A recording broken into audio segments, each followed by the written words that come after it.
안녕하세요. 이보람 변호사입니다. 오늘은 ESG 공시 의무화와 관련된 개괄적인 내용들을 말씀드리려고 해요. 이제 2025년부터 이제 공시 의무화되고 이제 차차 이제 더 단계별로 더욱더 이제 많이 공개가 될 텐데요.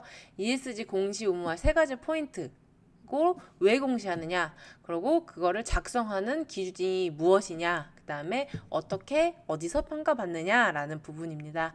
물론 이제 ESG 공시가 무엇인지도 같이 한번 살펴보고자 해요. 원래는 제가 이제 그 작성 기준들에 관련돼서 구체적인 이니셔티브들을 하나하나 설명을 먼저 하려다가 전체적인 걸 먼저 개발하고 그 다음에 하나씩 소개해 드리는 게 이제 큰 그림에서 이제 숲을 보고 나무로 하나씩 들어갈 수 있을 것 같아서 이제 오늘 개괄적인 내용을 먼저 적어 보았습니다. 이렇게 개괄적인 내용을 적다 보니까 그냥 ESG 공시 의무화 자체에 대해서도 의무화가 되는 우리나라에 아니면 외국에 이런 것들을 한번 또 정리해 드리면 좋을 것 같아 가지고 이제 지금 시작하기로는 이제 시리즈별로 시작해서 블로그 글이랑 이제 유튜브 영상을 같이 올려 보도록 하겠습니다. 네, 그래서 이제 사실 ESG 경영을 하는데 무엇을 해야지 잘 감이 안 오죠. 그럼 이럴 때는 투자랑 연결하면 돼요. 우리가 투자를 받거나 아니면 상장을 하면 정보를 공개해야 되죠. 그렇게 우리가 왜 정보를 공개해야 되는지를 생각했을 때 쉽게 보면 주식도 그 정보가 공개된 걸 보고 우리가 살 수 있잖아요. 그래서 이렇게 공개하는 거를 법적으로 공시라고 합니다. 그래서 공시의 한자는 공평하게 보이게 하는 거죠. 그래서 일정한 내용을 공개적으로 게시하여 여러 사람에게 널리 알리는 걸 공시라고 해서 우리가 그 ESG 공시 의무화 할 때 그 공시가 이제 이렇게 공평하게 보이게 해주는 걸 의무화했다. 근데 그 지표가 뭐다? ESG다라는 거죠. 그러면 이제 ESG 공시가 무엇인지를 살짝 보았으니 이제 세 가지 지점을 대서 간략하게 보도록 하겠습니다. ESG 공시를 왜 하는지, 작성 기준은 무엇인지, 그리고 평가 기간이 있는지를 보면 ESG 지표 왜 공시할까요? 그거는 한마디로 아까 전에 우리가 투자랑 관련돼서 봤을 때 기업 가치를 평가받기 위함입니다. 우리가 재무제표도 왜 공개를 해요? 기업 가치를 평가받기 위해서이죠. 그래서 우리 기업 재무제표 상태 되게 좋아라고 말하려면 우리가 자산이나 부채나 자본 이런 걸 하죠.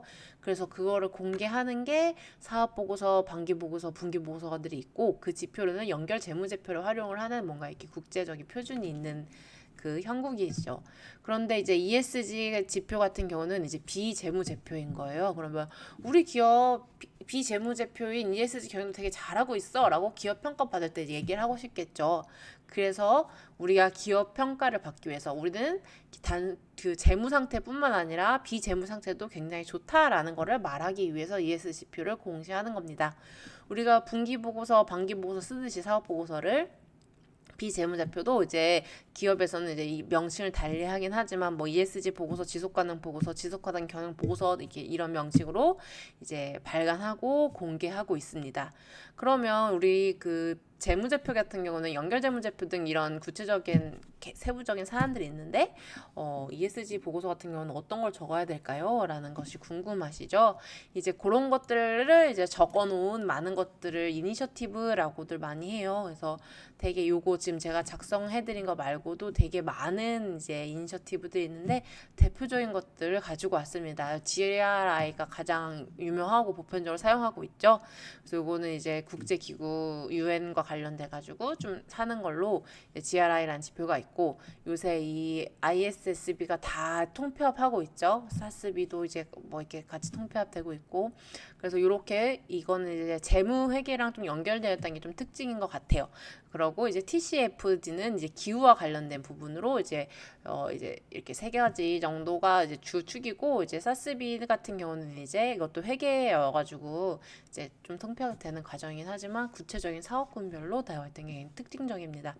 우리나라에서는 KESG 가이드라인이나 중소기업 관련된 가이드라인들이 있는데 정말 저는 되게 잘 나와 있다고 생각을 해요. 이제 이것들을 잘 활용을 해서 이제 우리 보고서는 이런 식으로 기준 작성을 했다. 그거는 어떤 표준을 따랐다라는 식으로 할 때 요 표준들을 활용할 수가 있고 가능하면 이제 많이 사용하는 걸 쓰면 이제 우리가 일관되게 평가를 받을 수 있을 거고 특별히 꼭 하나만이 아니라 여러 가지를 다 담을 수도 있거든요. 왜냐면 대동소이한 부분들이 많으니까 이제 그렇게 작성 기준들이 있다라는 거.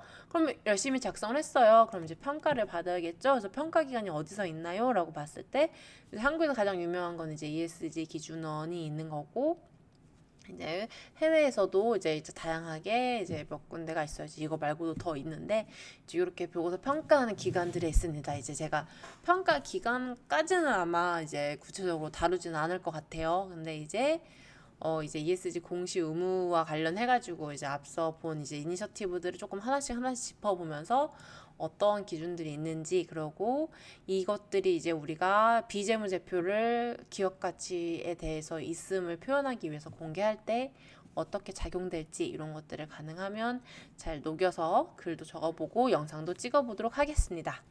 네, 그래서 이제 2025년부터는 되게 이제 의무화가 되고 앞으로 진행될 텐데 이게 어떻게 점점 더 잘 진행이 될지 이제 지켜보도록 하겠습니다. 그러면 이상으로 ESG 공시 의무화의 첫 번째 내용인 이제 왜 공시를 하는지, 작성 기준은 무엇인지, 평가 기간은 어떤 것들이 있는지를 대략적으로 살펴보았습니다. 다음에 다시 보겠습니다. 감사합니다.